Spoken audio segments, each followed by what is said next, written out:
السلام علیکم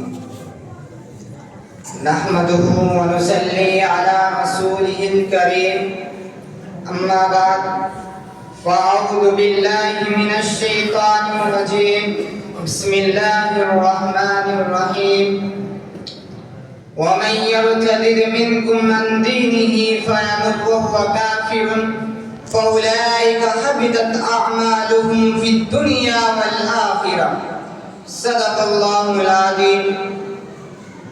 معصوم امنگیں جھوم رہی ہے دلدار کے جھولوں میں، معصوم امنگیں جھوم رہی ہے دلدار کے جھولوں میں، ایک اچھی کلیاں کیا جانے کب کھلنا کب مرجھانا ہے.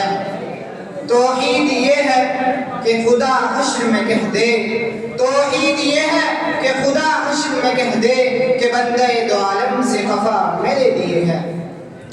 میرے مشفق و مربی اساتذہ کرام اور دور دراز سے آنے والے مہمانان نظام اور عزیز ساتھیوں، آج ہم جس دور میں جی رہے ہیں یہ دور فکری ارتداد کا دور ہے، ذہنی غلامی کا دور ہے. ہر چار جانب سے بول حبی الغار ہمارے اوپر حملہ آور ہے.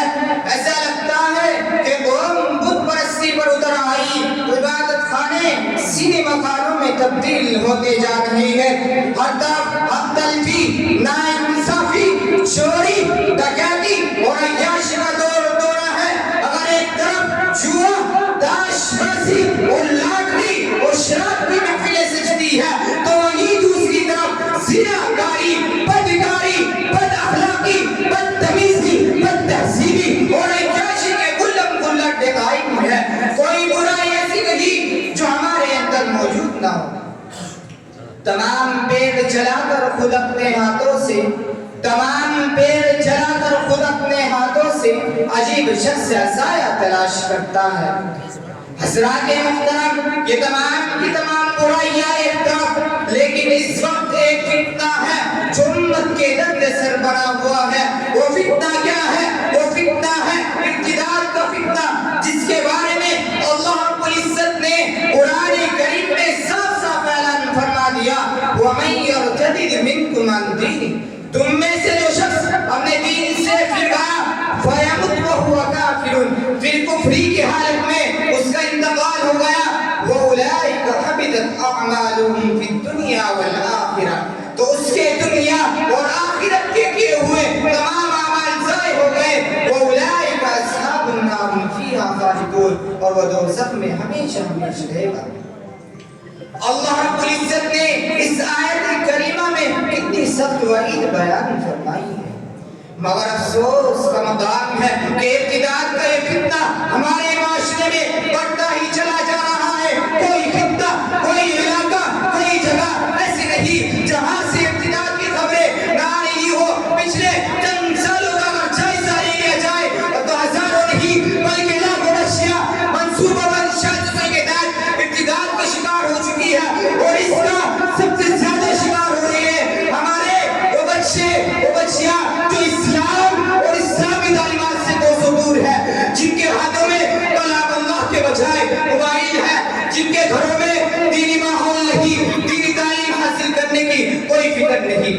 میرے عزیزوں، مجھے بتاؤ، اللہ رب العزت نے جس مذہب کی بنیاد لفظ اقرا پر رکھی ہو، تعلیم و تعلم پر رکھی ہو، پڑھنے پر رکھی ہو، سکھانے سیکھنے پر رکھی ہو، ارے وہ قوم بے دین کیسے رہ سکتی ہے؟ وہ ان پڑھ کیسے رہ سکتی ہے؟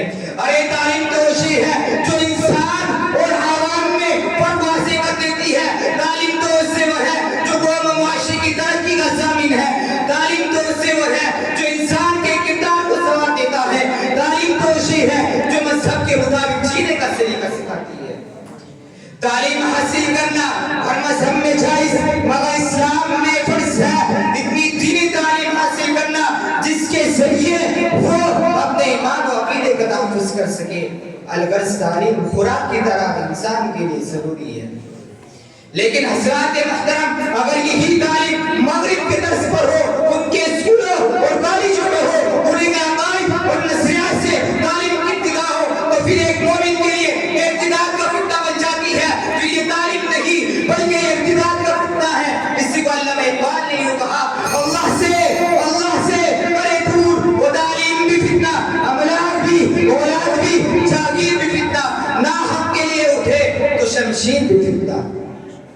سامعین حضرات, وقت کی قلت کو مد نظر رکھتے ہوئے اور طالب علم ہونے کی حیثیت سے ایک سوال اٹھانا چاہتا ہوں, اور سوال یہ ہے, آخر کب تک ہماری بہنیں, ہماری بیٹیاں اغیار کے ہاتھوں میں ہاتھ ڈال کر ان سے شادی کرتی رہے گی؟ آخر کب تک اپنے ایمان کو اغیار کو فروغ کرتی رہے گی؟ آخر کب تک اپنے اور اپنے معاشرے کی عزت کو سریعاب نیلام کرتی رہے گی؟ ہم منہ پر مہر لگائے, ہاتھ پر ہاتھ رکھ کر خالی تماشا بنے رہیں گے. اس انتظار میں کوئی اللہ کا بندہ آئے اور معاشرے میں پھیلے, اس ارتداد کو ختم کر دے.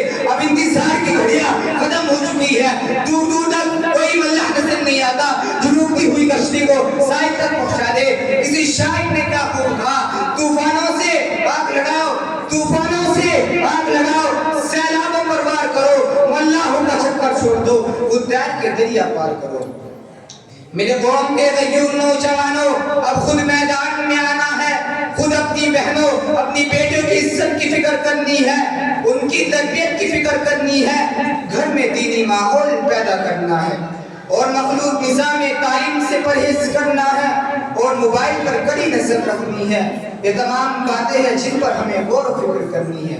اللہ رب العزت ہم سب کو ان تمام باتوں پر عمل کرنے کی توفیق نصیب فرمائے, اور ہم سب کی فتنہ ارتداد سے حفاظت فرمائے. وآخر دعوانا الحمدللہ رب العالمین.